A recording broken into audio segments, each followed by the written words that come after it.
what it is to be part of a culture. They're buying a ticket into that culture. They're doing the same thing with your jars. When somebody buys the homie Cash's jar, they're taking a photo of that Cash Tree Mason jar. I don't think I've ever seen anybody take photos of his weed, okay? Like 75% of the photos are his jar. And it's like, it's the kid probably smoked the weed. He already smoked that 2.5, that 3.5, whatever was pinched out of it before he got middled for $300, you know? Like, that kid is taking a photo of that black jar for a year and a half, flexing, getting his clout points, getting his clout tokens, sure, making sure his Instagram is hot, making sure he's relevant. All of these things matter. It's not one is more important than the other. I want to make that clear.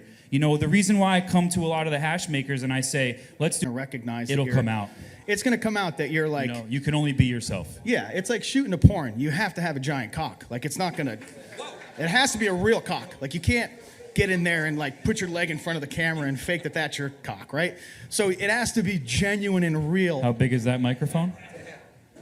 It's not that big, guys. It's fucking... You can sit next to me. Right? Like, but that's the... I mean, it's an analogy of, like, the bare honesty of what someone's showing you, and it has to be, I think, quality. You have to be genuine, or it's gonna run away from you, and, you know.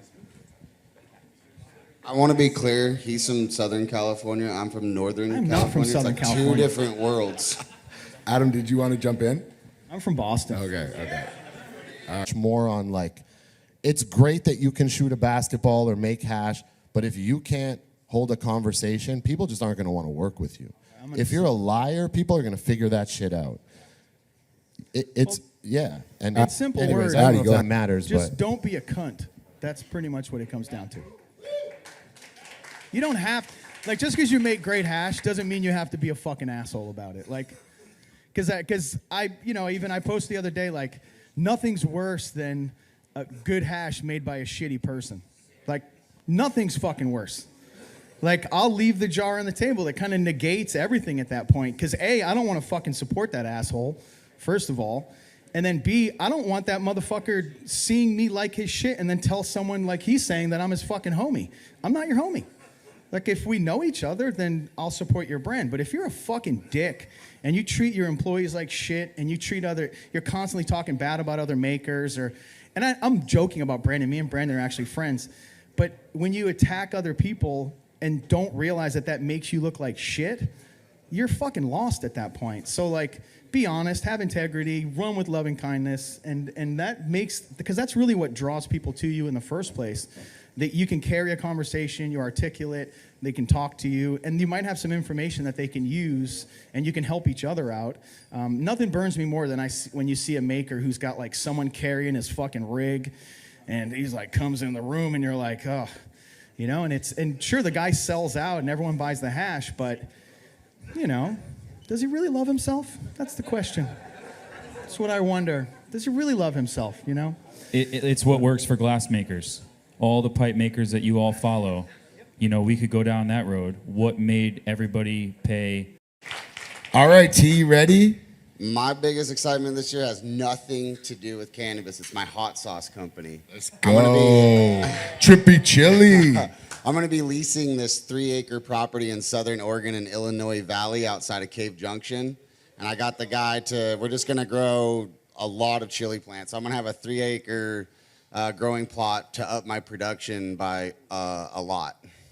Adam, you got to talk a little bit about this man's hot sauce. I know you come from a house that is quite respectful of the hot sauce. This man's hot sauce makes me cry for many reasons, mostly from the heat, but also from the delightful flavor combinations and the fact that they're grown in the same way that T grows his beautiful weed and the seeds. It's all regenerative, organic, lots of KNF and Jadam inputs from what I see.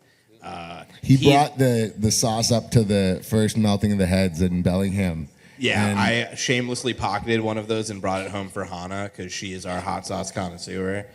T is also like doing like how we're all trying to find rare and unique hash genetics. T is finding rare and unique pepper seeds and is popping and going through them. So they're unlike almost anything you'll try anywhere else.